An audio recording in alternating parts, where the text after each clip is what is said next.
Parce que le climat est assez tendu dans l'ensemble du pays. On va en parler avec nos trois invités qui représentent chacun des trois camps qui briguent une majorité pour les prochaines législatives dans la prochaine Assemblée nationale. J'ai avec moi Nadège Abomangoli. Bonjour à vous. Bonjour. Et bienvenue sur Sud Radio. Vous êtes candidate La France Insoumise, Nouveau Front Populaire. Vous êtes députée sortante. Vous vous présentez dans la 10e circonscription de Seine-Saint-Denis. On est également avec Benjamin Djian. Bonjour. Bonjour. Vous êtes candidat Ensemble, c'est la majorité présidentielle dans la 10e circonscription de Paris. Et on est avec Philippe Fontana. Bonjour. Bonjour. Et vous êtes le candidat Les Républicains Rassemblement National. Alors je dis Les Républicains, tendance Éric Ciotti, on va le dire ainsi, parce que c'est vrai que vous n'êtes pas présenté avec la commission nationale d'investiture de votre parti, donc c'est pour ça que je le précise. Je suis présenté par le président du mouvement gaulliste. Mais comme ça au moins chacun sait dans quel camp chacun se trouve ici. Vous êtes candidat donc LRRN de la 5e circonscription de Seine-et-Marne, tout simplement. Bienvenue à vous trois sur Sud Radio. Je le disais, l'état de tension dans le pays est quand même à son comble. Alors l'information de la nuit, c'est l'arrestation d'un jeune homme soupçonné de préparer un attentat antisémite. Il a été mis en examen et écroué. On peut parler de ce qui s'est passé à Rouen ou de ce qui doit se passer à Rouen à ce stade parce que c'est toujours pas terminé. Le maire socialiste saisit la justice pour demander l'interdiction d'une soirée intitulée Ausländer raus. En allemand, ça veut dire les étrangers dehors. C'est prévu dans un bar notamment. Est-ce qu'on est à un climat de tension jamais vu pour une campagne électorale? Nadège Abomangoli. Écoutez, jamais vu, je ne sais pas, mais les faits que vous rapportez, j'en ai pris connaissance ce matin en arrivant, sont graves. Ils révèlent une fracturation dans notre pays. Ils révèlent la libération de penchants racistes, antisémites. C'est le fait d'un pays qui n'a pas suffisamment lutté contre ces fléaux-là. Et vous indiquiez que le maire de Rouen voulait faire interdire ce rassemblement raciste. Et nous n'avons pas encore la réponse à cela. C'est aussi un problème, c'est-à-dire que la difficulté aussi à endiguer ce genre de phénomène.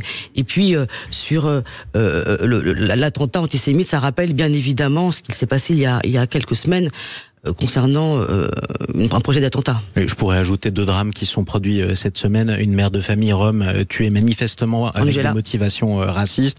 On a aussi une enfant de 12 ans, une jeune fille de 12 ans qui a été violée dans des conditions antisémites. On en est là quand même aujourd'hui. C'est pour ça aussi qu'il est important de pouvoir en parler dans le plus grand des calmes, malgré les désaccords politiques flagrants entre les uns et les autres. Benjamin Djian, est-ce que ces 3 camps sont capables de gouverner ce pays si, comme notre sondage Rolling IFOP Fiducial pour Sud Radio le laisse entendre, il n'y a pas de majorité absolue dans 2 semaines? Moi, je crois que la solution passe par un bloc républicain. Face à des attaques manifestes contre notre vivre ensemble, quand on parle effectivement d'antisémitisme, de racisme, il faut que chacun s'élève à la hauteur de ses responsabilités, prenne conscience aussi de ce qui a été fait. De l'huile a été jetée sur le feu. Notamment par les camps de l'extrême. Et il faut maintenant pouvoir proposer aux Français une sortie honorable. Se dire comment des gens de gauche, des gens de droite, des gens de centre peuvent travailler ensemble. Alors, ça sera pas facile parce que il faut effectivement aller au-delà de nos habitudes. Et se dire pour une fois, enfin, trouvons les moyens de travailler. Et je le redis, la solution ne viendra pas des extrêmes. Oui, je rejette ce renvoi dos à dos des extrêmes. En fait, la réalité, c'est que c'est très irresponsable de faire cela. C'est justement attiser les incompréhensions. Et en fait, vous êtes en réalité le marchepied du Rassemblement national en nous renvoyant à un parti fasciste. Un parti dont l'histoire est connue dans ce pays. Donc en fait, la réalité, c'est que vous êtes irresponsable et vous continuez à entretenir ce climat complètement déraisonnable. Alors je rappelle qu'on a avec nous aussi Philippe Fontana qui lui représente la partie des Républicains qui sont alliés au Rassemblement national et à Jordan Bardella. Bien, le constat est implacable. La France est un pays abîmé. Et effectivement, vous avez 3 camps.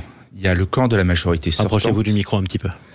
Il y a le camp de la majorité sortante qui n'a pas de bilan mais un passif. Et qu'est-ce qu'elle nous propose aujourd'hui? Des mots valises, des robinets d'eau tiède, comme si elle n'avait pas été au pouvoir pendant 7 ans. Vous avez le camp de LFI, qui est un camp qui veut exacerber les tensions. Nous étions un pays uni, la politique de LFI. Nous étions du temps du général de Gaulle, de Georges Pompidou, un pays uni, qui avait sa place dans le concert des nations, qui avait une économie florissante. Et la France insoumise, aujourd'hui, exacerbe les divisions. Dans ces cortèges, il y a la présence d'antisémites, il y a la présence de personnes qui veulent tuer des flics.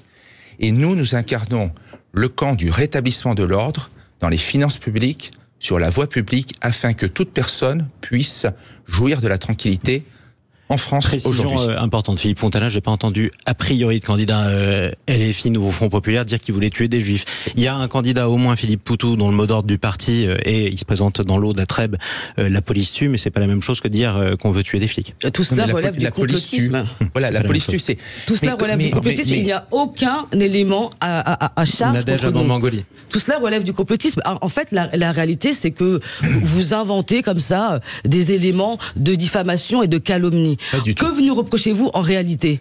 Que nous reprochez-vous en réalité ? La volonté de diviser les Français. La volonté de diviser sur quelle base ? Parce que ceux qui divisent le peuple, c'est vous. Alors on va essayer que chacun puisse parler l'un après l'autre pour que chacun puisse entendre. Ce que je vous reproche, c'est la volonté vous allez répondre. De s'approprier la richesse des Français qui travaillent pour les distribuer. Ce que je vous reproche, c'est d'exacerber la tension en brandissant un drapeau palestinien dans l'hémicycle.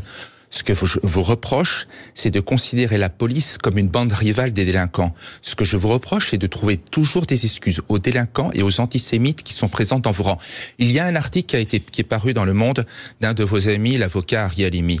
Il trouve des excuses à l'antisémitisme à gauche. Il était l'invité de Sud Radio hier. Je ne veux plus. Cet article est infâme, madame, à mes yeux. Madame, je ne veux plus, mais vous le côtoyez. Très essentialisant. Madame, vous le côtoyez. Je ne comprends pas vos mots. Ce que je comprends, c'est que les Français ne supportent plus le passif de la majorité sortante. Oui. Et je crains qu'avec vous, le pays soit encore plus fracturé. Vous l'avez dit, la réponse de Nadège Le passif de la majorité sortante que vous avez aidé. Lorsque vous dites que nous voulons prendre l'argent des Français qui travaillent, non, nous avons un programme qui justement fait peur à vos amis, qui sont les mêmes que le clan Macron, puisque en fait, qui sont ses amis ? Ses amis, c'est le grand capital. C'est le grand capital. Vous avez par ailleurs voté la même chose que le clan Macron à l'Assemblée nationale. Donc de ce point de vue-là, c'est le passif du clan Macron est également le vôtre. Lorsque nous brandissons le drapeau palestinien à l'Assemblée nationale, cela fait suite à une offensive à Rafah, alors que le gouvernement d'extrême droite de Benyamin Netanyahou avait indiqué que c'était un lieu de refuge pour les Gazaouis. C'est alerter l'opinion publique internationale. En quoi est-ce que cela divise le peuple français ? Cela unit le peuple français plutôt autour de valeurs universelles de protection des réfugiés face à une offensive terrible et à un nettoyage ethnique. Voilà ce que nous disons. C'est vous qui divisez, c'est nous qui unissons. J'aurais tellement aimé entendre cette indignation au lendemain des pogroms du 7 octobre, madame. Alors, on reparlera du 7 octobre dans un instant parce qu'on va devoir faire une petite pause. Restez avec nous toujours. Je rappelle aussi qu'on a un représentant de la majorité présidentielle bien discret depuis le début. Oui, mais vous appelez à la modération et pour l'instant, on n'en est pas là. Eh bien, on verra si vous en êtes là dans un instant aussi. À tout de suite. Sud Radio, le grand matin week-end, 6h-10h, Jean-Marie Bordry.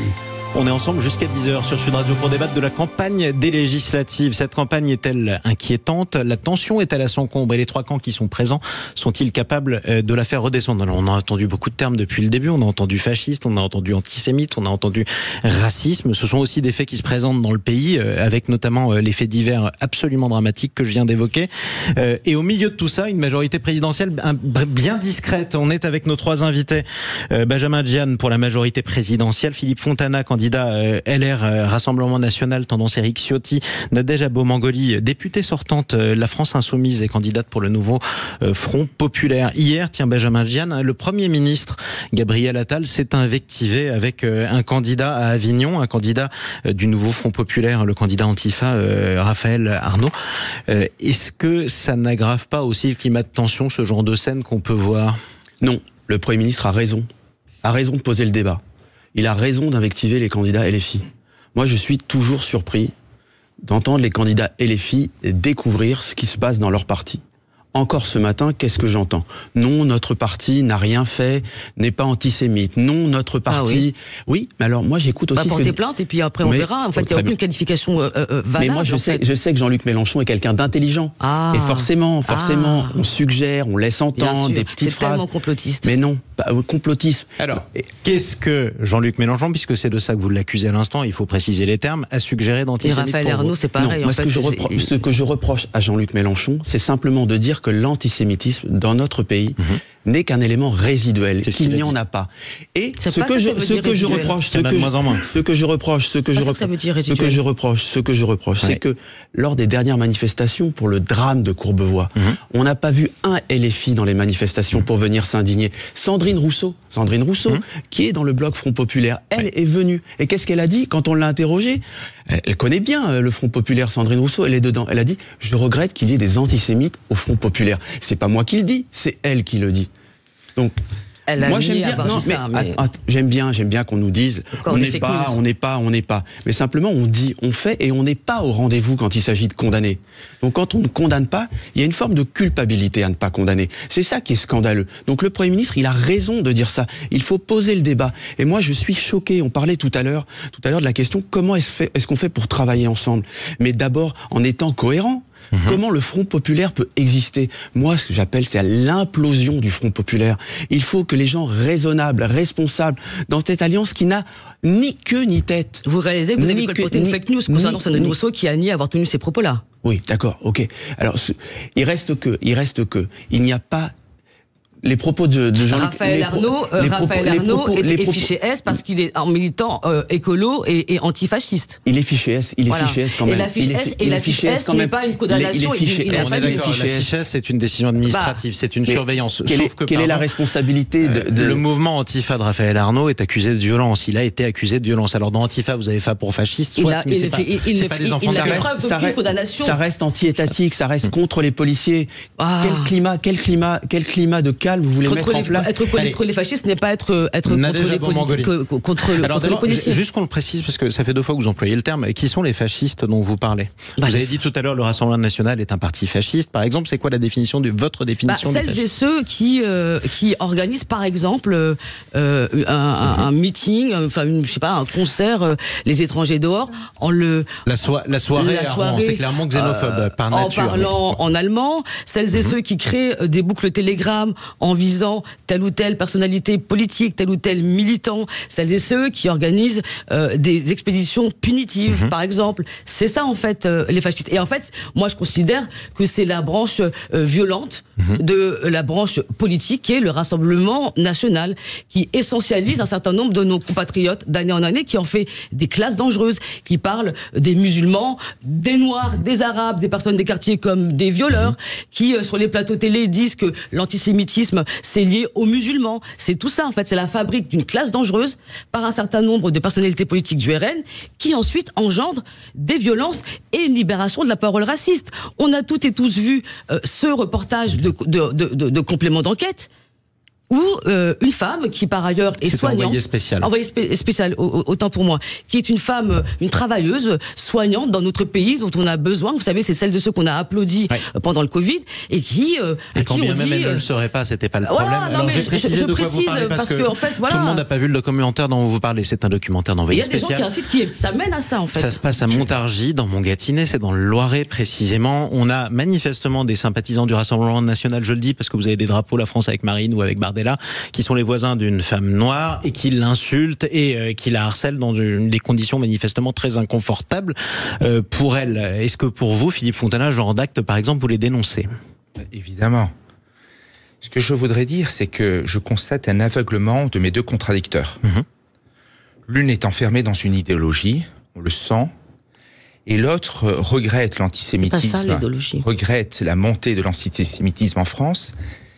Et ce que je ne comprends pas, c'est que la réaction de la majorité, c'est d'envoyer le garde des Sceaux participer à une manifestation. Moi, ce que j'attends, c'est que lorsque la montée de l'antisémitisme se traduit par une augmentation de 1000% des actes antisémites depuis le 7 octobre, l'action du garde des Sceaux ne doit pas seulement être présent dans une manifestation contre l'antisémitisme. Ce qu'on demande à un gouvernement, c'est le minimum c'est ce qu'on demande. Non, le minimum, monsieur, vous avez une candidate qui donne des conseils de lecture de négationnistes, monsieur. Comment est-ce que vous osez? Vous avez une candidate qui donne des conseils de lecture négationnistes. Madame, vous avez une quarantaine de candidats qui ont été pointés du doigt par Libération en raison de leurs propos antisémites et racistes, en fait. Comment osez-vous donner des leçons à qui que ce soit? Je ne donne aucune leçon. Je prépare. Les gens qui manifestent contre le racisme et l'antisémitisme, c'est pas le problème, en fait. Madame, je ne donne pas leçon. Je prépare l'alternance avec la volonté de redressement national exprimée par Éric Ciotti et Jordan Bardella. Ça veut dire quoi? Restauration du pouvoir d'achat que vous avez abîmé, restauration des finances publiques que vous avez abîmé, avec 100 restauration de l'ordre public. Vous avez aujourd'hui plus, mais avec monsieur, des députés vous pouvez pas désinvestir parce vous qu'ils ne sont pouvez racistes. pas nous donner des leçons avec 3100 milliards, 1000 milliards de dettes aujourd'hui. Oui, le Covid, le soutien au Covid. C'est toujours la répétition du même mot Covid. J'ai une dernière question. Votre bilan est désastreux. Vous savez, la réponse, on ne mettra pas d'accord sur les comptes des uns et des autres de toute façon. J'ai une dernière question à vous poser à tous les trois et je vous demanderai de répondre par oui ou non, tout simplement parce qu'on n'aura plus le temps. S'il n'y a pas de majorité absolue, comme la dernière fois, mais cette fois-ci avec un autre équilibre, dans 2 semaines, est-ce qu'il y aura des accords possibles entre un parti et un autre en dehors des 3 blocs qui se présentent? Est-ce que c'est possible dans un contexte pareil? Déjà, Mangoli? Franchement, répondre par oui ou par non sur des projections comme ça, moi je considère que c'est pas très sérieux, en fait, de mon point de vue. Vous l'aurez dit en tout cas. Moi je pense qu'on peut. Et on doit, et je l'ai dit tout à l'heure, la solution elle est simple, l'explosion du Front populaire. C'est prématuré. Je fais campagne justement pour offrir une alternance aux Français. Eh bien, on verra. Soit il me la donne, soit il la refuse. Et on verra justement ce qui sortira des urnes dans à peu près 8 jours pour le premier tour. Merci à tous les 3 d'être venus débattre sur Sud Radio. Nadège Abamangoli, candidate France Insoumise, Nouveau Front Populaire dans la 10e circonscription de la Seine-Saint-Denis. Benjamin Diane, candidat Ensemble de la 10e circonscription de Paris. Et Philippe Fontana, candidat LR-RN de la 5e circonscription de Seine-et-Marne. On donnera sur Internet et les réseaux sociaux de Sud Radio le nom et les partis de vos différents adversaires dans chacune de vos 3 circonscriptions. Je sais qu'on y est tenu, mais ils sont tellement nombreux que c'est difficile de tous les citer sans endormir tout le monde. Quoi qu'il en soit, vous pourrez vous renseigner sur chacune de ces circonscriptions. Tout est transparent. Merci à tous les 3.